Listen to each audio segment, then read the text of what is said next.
तो गाइज हम लोग स्टार्ट करते हैं नए चैप्टर को, जो कि आप लोगों का dual nature of radiation and matters है ना।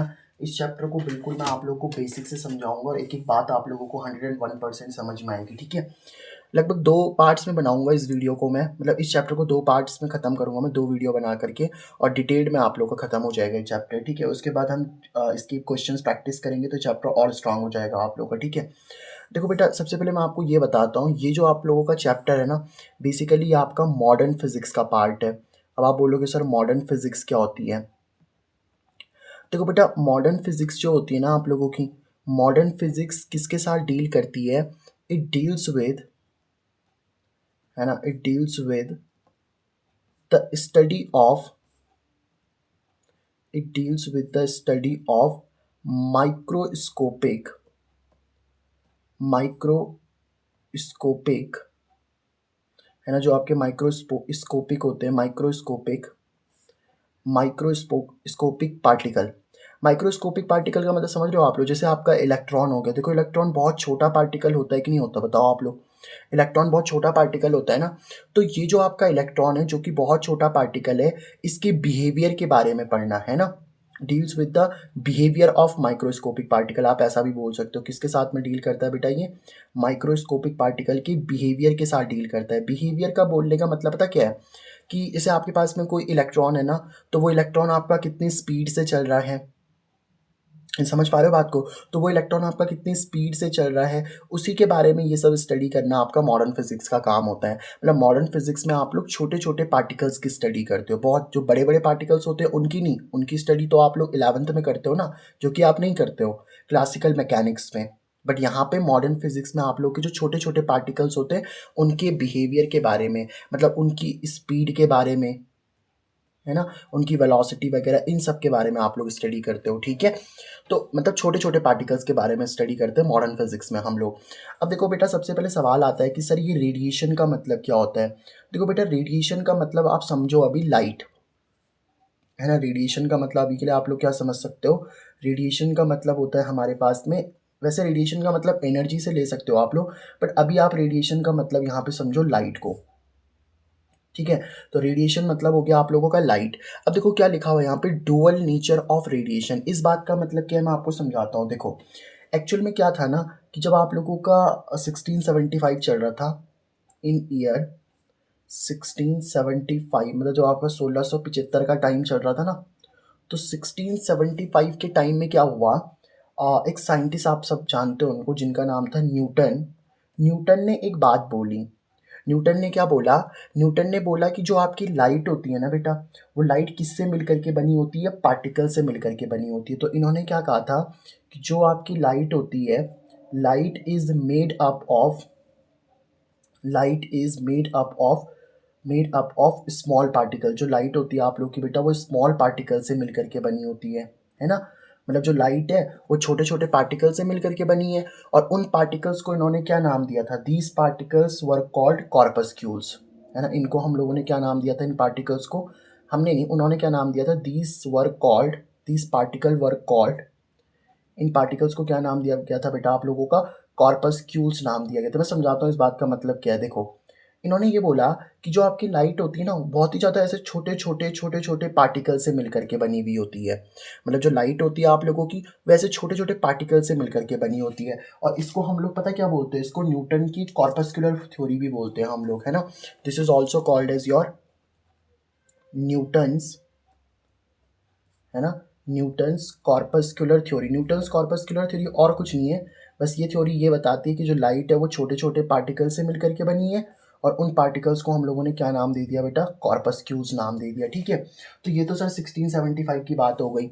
अच्छा, जो आपका वेव ऑप्टिक्स वाला चैप्टर होता है ना, वैसे वेव ऑप्टिक्स मुझे पहले पढ़ाना चाहिए था, बट जब मैं आपको वेव ऑप्टिक्स पढ़ाऊंगा ना, तो उसमें एक बात है, 1800 में क्या हुआ ना, इन 1800, इन ईयर 1800, कुछ ऐसे फिनोमिनन भी थे। जैसे मैं आपको बताता हूँ, एक फिनोमिनन होता है जिसको हम बोलते हैं YDSC। ये YDSC क्या होता है ना, इसको बोलते हैं यंग्स डबल स्लिट एक्सपेरिमेंट।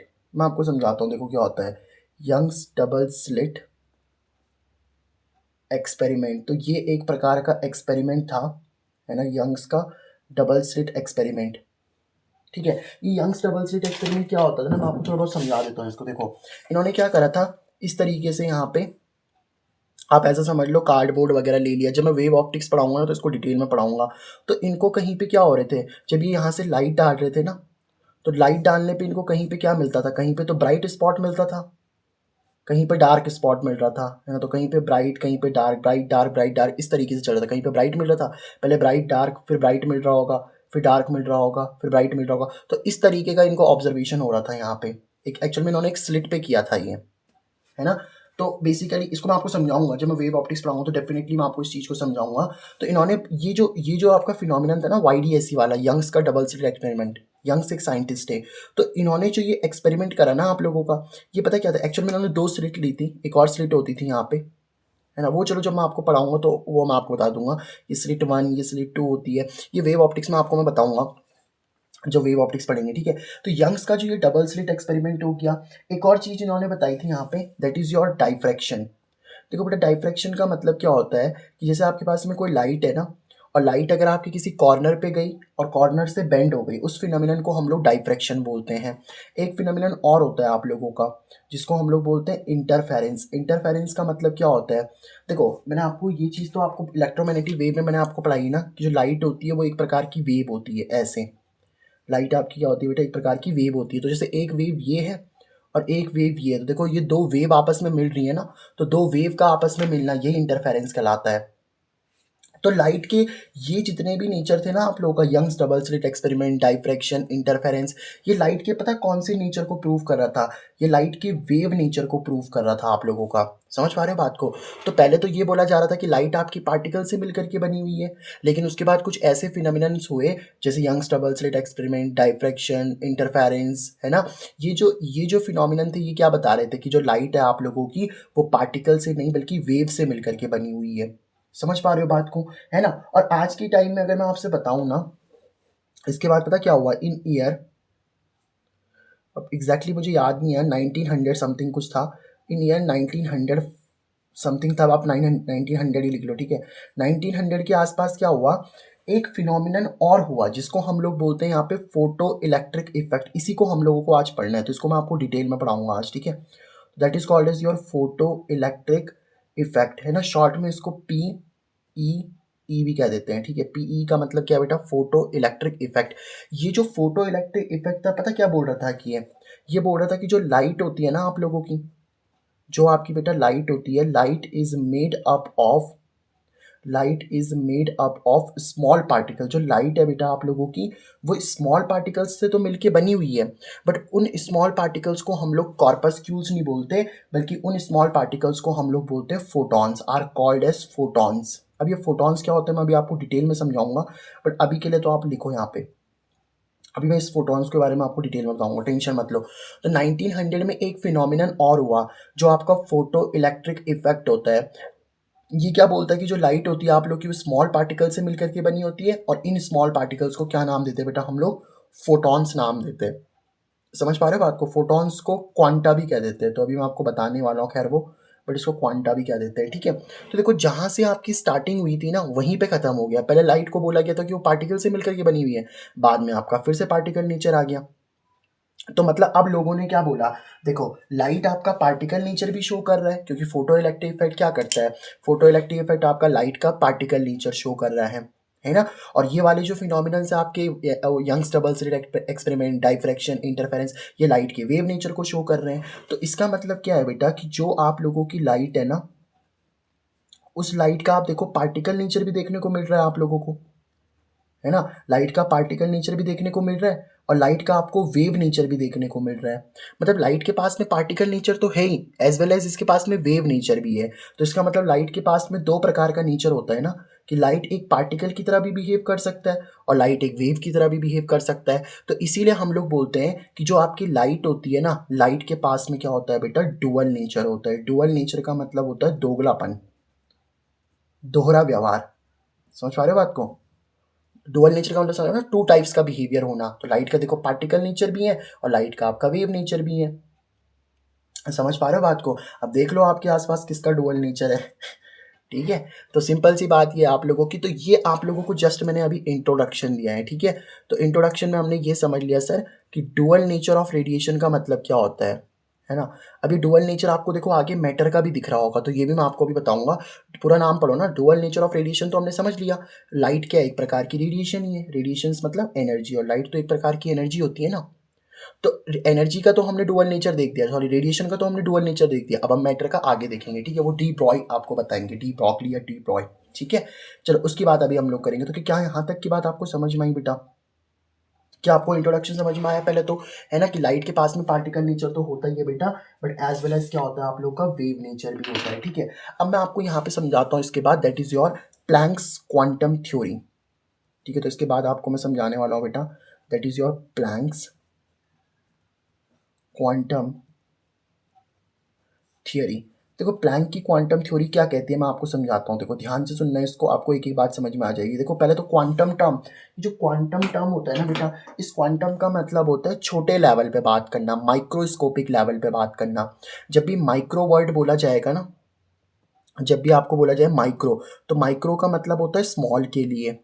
और अगर आपको बोला जाए मैक्रो, तो मैक्रो का मतलब होता है जायंट के लिए। जायंट मतलब समझते हो ना बेटा, जायंट का मतलब होता है बिग, बड़ा, ठीक है। तो माइक्रो को जैसे हम बोलते हैं ना, माइक्रो ऑर्गेनिज्म मतलब छोटे ऑर्गेनिज्म, और मैक्रो मतलब बड़ा। तो क्वांटम का मतलब ही होता है कि छोटे लेवल पे बात हो रही है यहाँ पे, ठीक है। तो देखो आपको एक चीज़ तो पता है ना बेटा, कि जो आपकी लाइट होती है ना, मैंने अभी आपको बताया कि लाइट के पास में वेव नेचर तो होता ही है, पार्टिकल नेचर तो होता ही है, बट लाइट आपकी वेव की तरह भी ट्रेवल कर सकती है। तो जो हमारे पास में लाइट होती है, लाइट हैज़ वेव नेचर, तो लाइट के पास में कौन सा नेचर होता है आप लोगों का, वेव नेचर होता है, ठीक है। अब हम जैसे ये देखें कि मान लो जो आप लोगों की लाइट आ रही है ना, लेट से इस तरीके से आपकी कोई लाइट आ रही है, तो ये जो लाइट आप लोगों की आ रही है ना, तो लाइट के पास में छोटे छोटे पार्टिकल्स तो हैं ही। देखो ना, लाइट के पास में क्या बोल रहा है, लाइट के पास में छोटे छोटे पार्टिकल्स हैं आप लोगों के, है ना। तो लाइट के पास में जो आप लोगों के पार्टिकल्स हैं, मतलब जो लाइट है आप लोग के पार्टिकल से मिलकर के बने हुए हैं।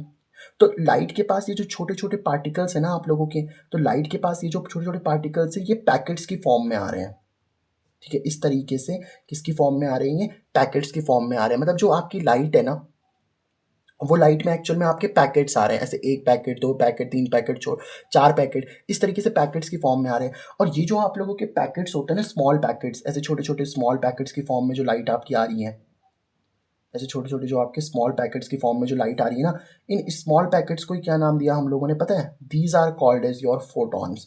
तो आप इनको फोटॉन्स बोल सकते हो या क्वांटा बोल सकते हो। देखो क्वांटा का मतलब ही होता है क्वांटाइज, मैंने आपको चैप्टर 1 में समझाया था ना बेटा।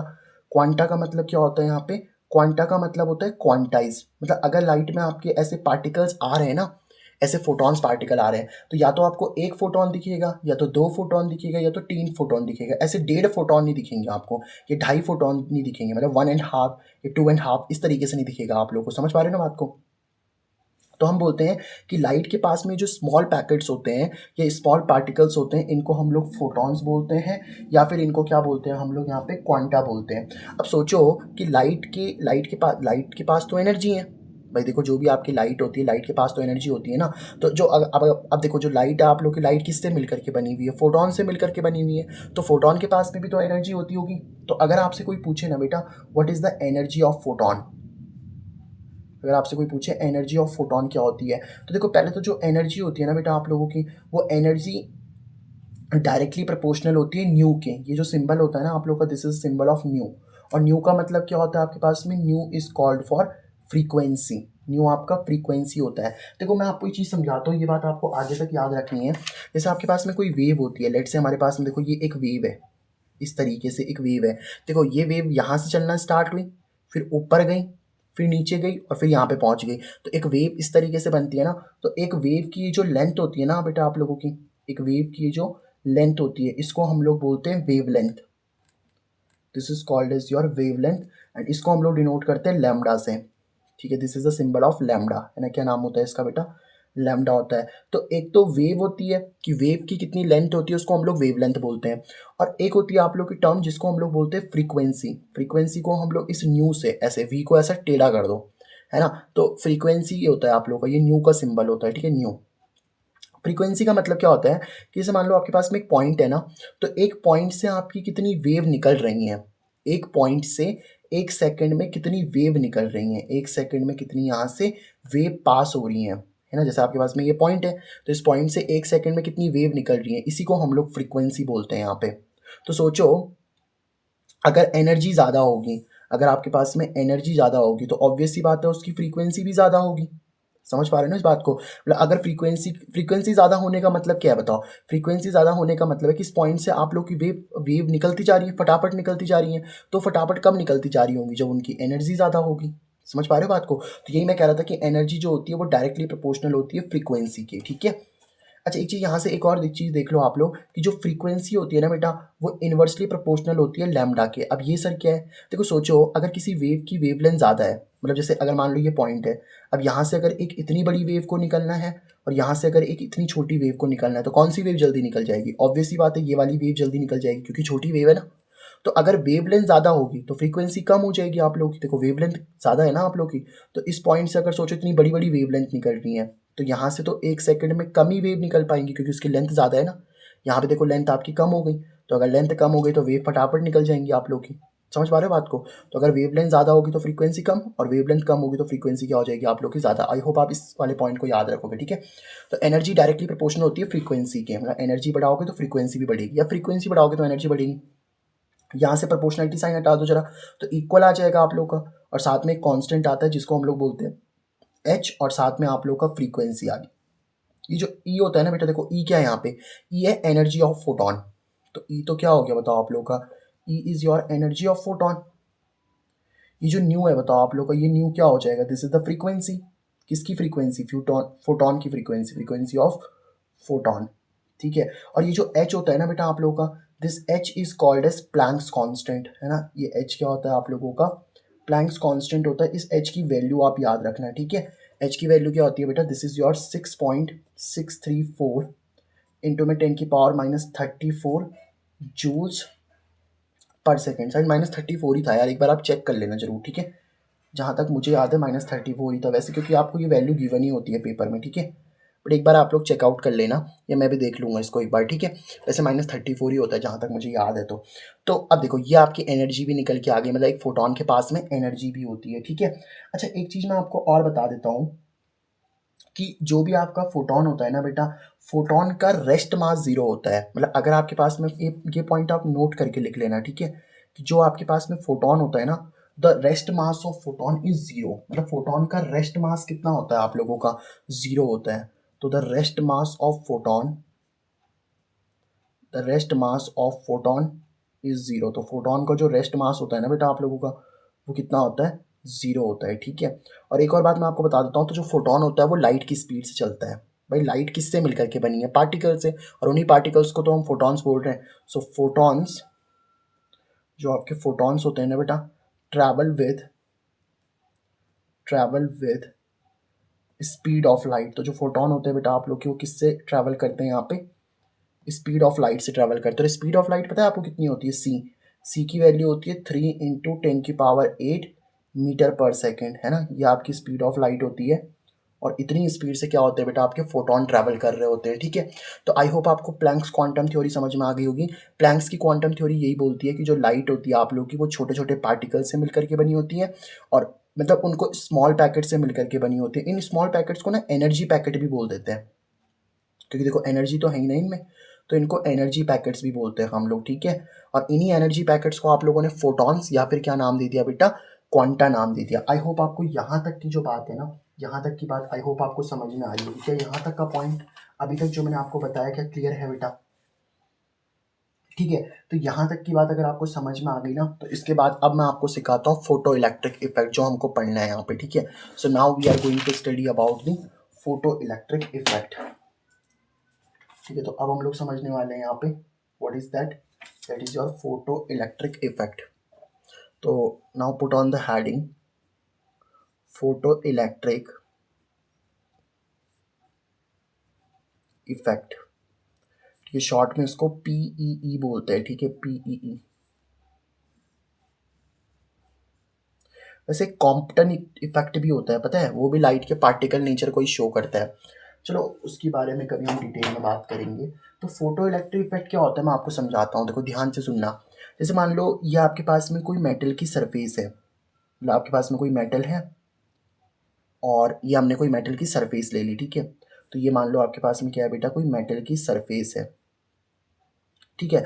अब देखो मैंने हमेशा आपको बताता हूँ ना कि कोई भी आपकी जो मेटल की सरफेस होती है ना बेटा, उस मेटल की सरफेस के पास में बहुत सारे फ्री इलेक्ट्रॉन्स होते हैं। अब देखो ना, मेटल की सरफेस के पास में बहुत सारे फ्री इलेक्ट्रॉन्स होते हैं, करोड़ों में।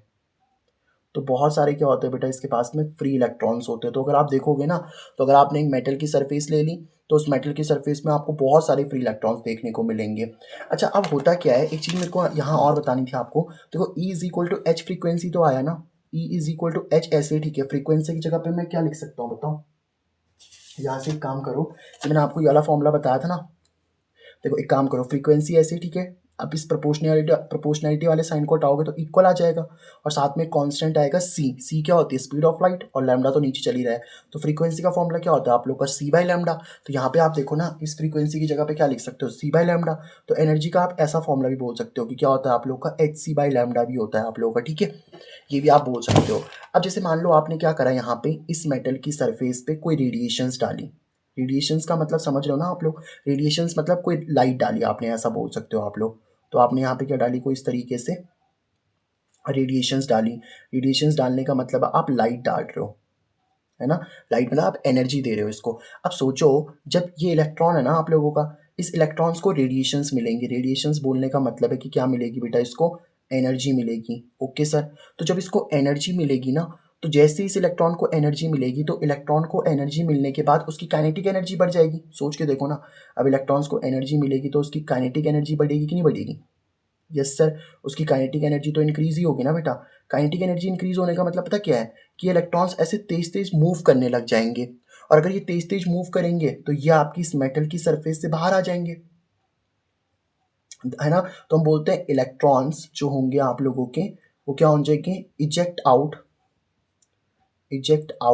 फ्रॉम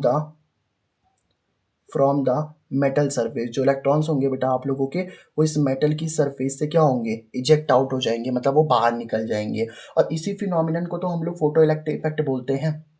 अच्छा, यहाँ पे ना एक चीज़ और बोली जाती है कि ये जो आप लोग एनर्जी दे रहे हो ना, देखो एनर्जी का फॉर्मूला आप लोग क्या लिख सकते हो, या तो आप एनर्जी का फॉर्मूला ये लिख सकते हो, नहीं लिख सकते हो बताओ, एच फ्रीक्वेंसी। और या तो आप एनर्जी का फॉर्मूला ये भी लिख सकते हो, एच सी बाई लैम्डा। अब मुझे एक बात बताओ, एनर्जी के दो फॉर्मूले होते हैं ना, एच फ्रीक्वेंसी याद रखना और एच सी बाई लैम्डा याद रखना। लैम्डा वेवलेंथ होती है, और फ्रीक्वेंसी का फॉर्मूला भी आपको पता है, फ्रीक्वेंसी का फॉर्मूला क्या होता है, सी बाई लैम्डा। अब जो आप फोटोन डाल रहे हो, ऑब्वियस सी बात है, उन फोटोन की कुछ ना कुछ फ्रीक्वेंसी तो होगी ना। तो अगर आप लोग क्या करते हो, जो एनर्जी आप लोग डाल रहे हो ना, उनकी फ्रीक्वेंसी अगर ज़्यादा है, तो वेवलेंथ क्या हो जाएगी बताओ आप लोग की, कम हो जाएगी। तो जो भी अगर आप लाइट डाल रहे हो ना, उस लाइट की अगर आपने फ्रीक्वेंसी ज़्यादा कर रखी है, तो वेवलेंथ को कम करना। तो हम बोलते हैं कि जब हम लोग सफिशियंटली हाई फ्रीक्वेंसी को, अब ये सफिशिएंटली टर्म क्यों बोल रहा हूँ मैं, ये भी आपको समझ में आएगा आप लोगों को, है ना। देखो पहले इसकी डेफिनेशन लिखते हैं कि फोटो इलेक्ट्रिक इफेक्ट क्या होता है आप लोगों का, है ना। व्हेन द रेडिएशन, एक एक टर्म आपको समझ में आएगी, टेंशन मत लेना। व्हेन द रेडिएशंस मतलब एनर्जी जो आप लाइट डाल रहे हो, ठीक है। When the radiations of sufficiently high frequency and low wavelength. देखो फ्रीक्वेंसी हाई होगी तो वेवलेंथ तो कम होगी ना, सोच के देखो, फ्रीक्वेंसी ज़्यादा है तो वेवलेंथ तो कम होगी यहाँ से। तो जब आप लोग क्या करते हो, अभी इसका मतलब समझा रहा हूँ मैं, सफिशिएंटली टर्म का मतलब क्या है। When the radiations of sufficiently high frequency and low wavelength is incident on the metal surface, is incident on the metal surface. जब आप उनको क्या करते हो, जैसे ये मेटल की सरफेस थी ना आप लोगों की, तो मेटल की सरफेस पे जो आप एनर्जी डाल रहे हो, जो लाइट डाल रहे हो, अगर उनकी फ्रीक्वेंसी बहुत ज़्यादा हाई है और वेवलेंथ अगर उनकी कम है, तो क्या होता है बेटा आप लोगों का, then electrons eject out from the metal surface. तो वो आपके मेटल सरफेस से क्या हो सकते हैं बेटा, बाहर निकल सकते हैं। Electrons eject out from the metal surface मतलब इलेक्ट्रॉन्स को देखो एनर्जी मिलेगी तो इलेक्ट्रॉन्स की काइनेटिक एनर्जी बढ़ जाएगी तो बाहर निकल जाएंगे, भाई एक्साइटेड हो जाएंगे ना। देखो एनर्जी मिलने से इलेक्ट्रॉन्स क्या होंगे, आप लोग के एक्साइटेड होंगे, और अगर वो एक्साइटेड होंगे तो बाहर निकल जाएंगे from the metal surface. And this phenomenon, ये जो आप लोगों का फिनोमिनन होता है ना बेटा, दिस फिनोमिनन इज कॉल्ड, इसी फिनोमिनन को क्या बोलते हैं बेटा हम लोग यहाँ पे, this phenomenon is called as photo electric effect. इसको आप लोग क्या नाम देते हो बेटा, फोटो इलेक्ट्रिक इफेक्ट नाम देते हैं। और जो इलेक्ट्रॉन आपका बाहर निकलता है ना, ये इलेक्ट्रॉन जो बाहर निकल रहा है, इस बाहर निकलने वाले इलेक्ट्रॉन का नाम होता है फोटो इलेक्ट्रॉन। ठीक है, तो जो इलेक्ट्रॉन्स आपका बाहर निकल जाता है ना, फोटो इलेक्ट्रॉन बोलते हैं। अब मैं आपको समझाता हूँ कि सफिशिएंट वर्ड का मतलब क्या था, कि सफिशिएंट हाई फ्रीक्वेंसी होनी चाहिए और लो वेवलेंथ होनी चाहिए। उसको समझाने से ना पहले मैं आपको एक टर्म और सिखाता हूँ, that is called as your work function, है ना। एक टर्म आप लोग और समझ लो पहले, that is your work function. तो वर्क फंक्शन को आप लोग किससे डिनोट करते हो बेटा, या तो कई लोग फाइव से डिनोट करते हैं, उसको सिंपल फाइव से डिनोट करो, या फिर इसको आप लोग 50 से भी क्या कर सकते हो, डिनोट कर सकते हो। ठीक है, अब ये वर्क फंक्शन क्या होता है बेटा आप लोगों का, देखो वर्क फंक्शन आप बहुत इजीली समझ सकते हो। जैसे ये इलेक्ट्रॉन होता है ना बेटा आप लोगों का, तो जैसे कोई भी मेटल होता है, अब हर मेटल होगा तो उसके पास में इलेक्ट्रॉन्स तो होंगे। तो इलेक्ट्रॉन्स को बाहर निकलने के लिए ना, जो कम से कम एनर्जी की रिक्वायरमेंट होती है, इलेक्ट्रॉन्स को बाहर निकलने के लिए जो कम से कम अमाउंट ऑफ एनर्जी की रिक्वायरमेंट होती है ना, उसी को हम लोग क्या बोलते हैं यहाँ पे, वर्क फंक्शन बोलते हैं। तो वर्क फंक्शन क्या होता है, it is the minimum energy, it is the minimum energy, मैं समझा रहा हूँ टेंशन मत लेना, it is the minimum energy, it is the minimum energy required to remove the electron from the metal surface. मतलब क्या है सर इसका, कि बेटा अगर आपको एक मेटल सरफेस दी जाए ना, और उस मेटल सरफेस से अगर आपको इलेक्ट्रॉन्स को बाहर निकालना है, तो जितनी मिनिमम एनर्जी की ज़रूरत होगी ना, उसी मिनिमम एनर्जी को हम लोग क्या बोलते हैं यहाँ पे, वर्क फंक्शन बोलते हैं। क्या बताओ आपको इतनी बात समझ में आ रही है कि नहीं आ रही है। देखो जैसे मैं अगर आप सिंपल सी बात बोलूँ ना, कि जो आपका सीजियम होता है, सीजियम आपका एक मेटल होता है बेटा, जिसका सिंबल आपका CS होता है ना। तो सीजियम का अगर आप वर्क फंक्शन देखो ना, ये तो मैंने यहाँ पे मेटल लिखा है, और इसका अगर मैं वर्क फंक्शन की बात करूँ, तो इसका वर्क फंक्शन पता कितना होता है, इसका वर्क फंक्शन होता है 2.14। और एक और मेटल लिख रहा हूँ मैं यहाँ पे, that is your platinum. Platinum जो होता है ना बेटा आप लोग का, इसका वर्क फंक्शन, सॉरी, इसका सिंबल होता है PT, और इसका जो वर्क फंक्शन होता है ना बेटा आप लोगों का, इसका वर्क फंक्शन पता कितना होता है, दैट इज योर 5.65। अब एनर्जी है तो ऑब्वियसली बात है जूल में ही होगा, ये और किस में होगा, है ना, क्योंकि एनर्जी है ना एक प्रकार की, तो जूल। अब इस बात का मतलब क्या है, देखो मतलब अगर आपने क्या किया, फॉर एग्जांपल मैं आपको बता रहा हूँ इसका मतलब क्या है, कि जैसे अगर आपके पास में सीजियम का मेटल है ना, इस तरीके से, तो ये सीजियम के जैसे ये आपका किसका मेटल है, सीजियम का मेटल है। और एक और मेटल ले लेता हूँ मैं यहाँ पे, ये मेटल किसका है बेटा आप लोगों का, ये मेटल मान लो आपका प्लेटिनम का है। अब इन ऑब्वियसली बात है, इन दोनों के पास में फ्री इलेक्ट्रॉन्स होंगे, मेटल के पास में तो फ्री इलेक्ट्रॉन्स होते ही है ना। अब आप क्या कर रहे हो, जब आप इन पे एनर्जी को डालोगे, जब आप रेडिएशंस को डालोगे, तो रेडिएशंस को डालने से इलेक्ट्रॉन्स तो बाहर निकलेंगे आप लोगों के, लेकिन जो एनर्जी आप लोग दे रहे हो ना, देखो सीजियम के इलेक्ट्रॉन्स को बाहर निकलने के लिए कम से कम कितनी एनर्जी चाहिए होती है, कम से कम इसको एनर्जी चाहिए होती है बेटा 2.14 की। मतलब अगर आपने फॉर एग्जांपल जो एनर्जी है, अगर वो एनर्जी आप लोग 1.14 की दे रहे हो ना, तो देखो इसको बाहर निकलने के लिए कम से कम कितनी चाहिए होती है, 2.14 की। तो 1.14 पे कहाँ से बाहर निकल पाएगा, कम से कम तो इसको 2.14 दो ना। ज़्यादा दोगे तो कोई दिक्कत नहीं है, बट अगर आप लोग कम से कम तो इसको 2.14 दो। अगर मैं इसको एनर्जी 2.14 दे दूँ, तो क्या आपका इलेक्ट्रॉन बाहर निकलेगा, यस सर इलेक्ट्रॉन बाहर निकल सकता है।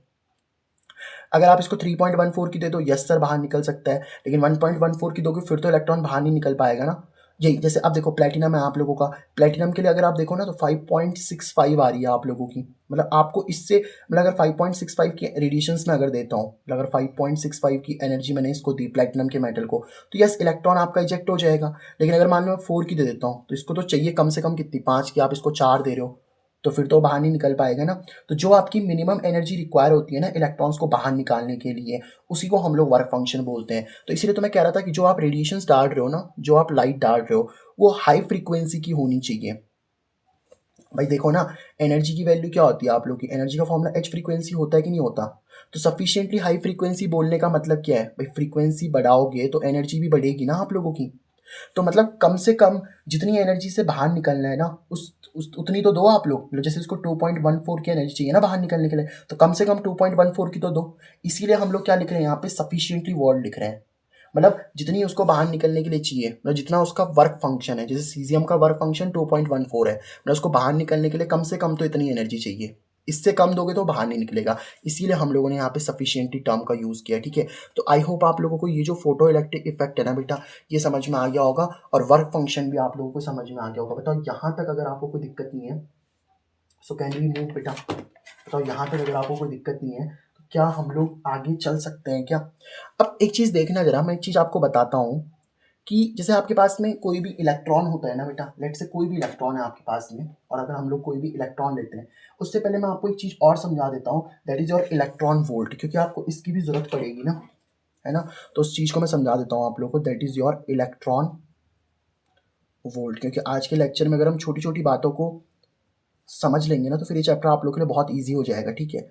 और बहुत छोटा चैप्टर भी है, तो ईवी से इसको डिनोट करते हैं, ठीक है। अब एक इलेक्ट्रॉन वोल्ट का मतलब क्या होता है, जैसे मान लो मेरे पास में इस तरीके से एक पॉजिटिव प्लेट है बेटा, लेट से इस तरीके से मेरे पास में क्या है, पॉजिटिव प्लेट है, और यहाँ पे क्या है बेटा आप लोग किस तरीके से, ये एक नेगेटिव प्लेट है, ठीक है। अब देखो, इसको मान लो मैंने किसी बैटरी से जोड़ दिया, ठीक है।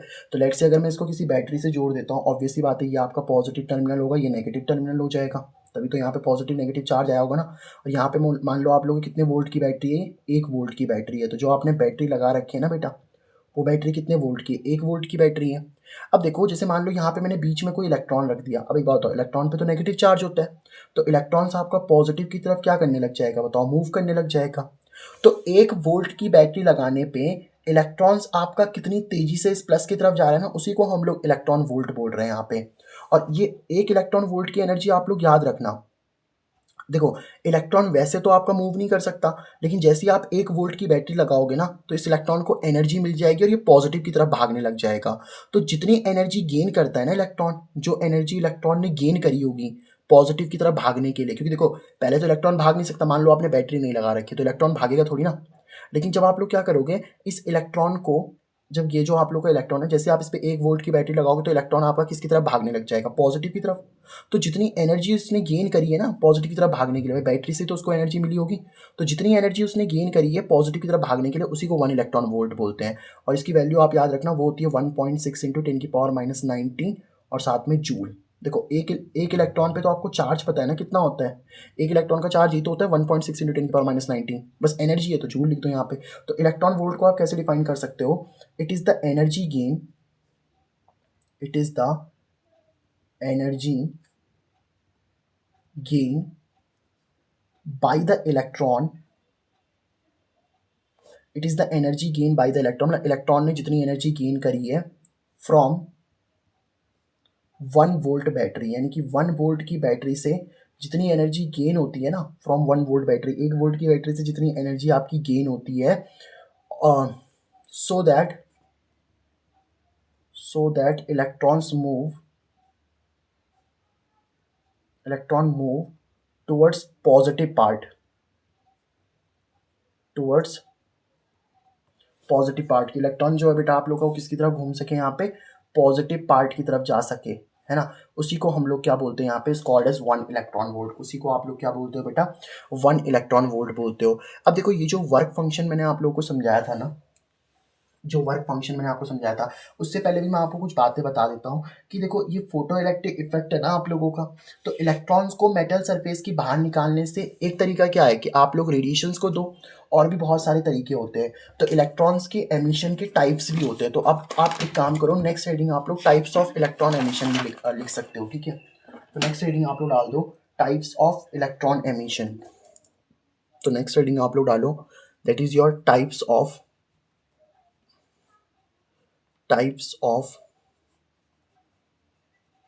इलेक्ट्रॉन एमिशन, कि आपके इलेक्ट्रॉन का एमिशन किस किस टाइप के हो सकता है। मैं समझाता हूँ आपको। देखो, एक तरीका तो आपने अभी पढ़ लिया बेटा, photo electric effect. Photo electric effect का कौन सा तरीका होता है कि आप लोगों ने रेडिएशंस डाली, रेडिएशंस मतलब एनर्जी डाली, और इलेक्ट्रॉन आपका बाहर निकल गया। अब इसमें एक तरीका और हो सकता है आप लोगों का, जिसको हम लोग बोलते हैं थर्मियोनिक एमिशन,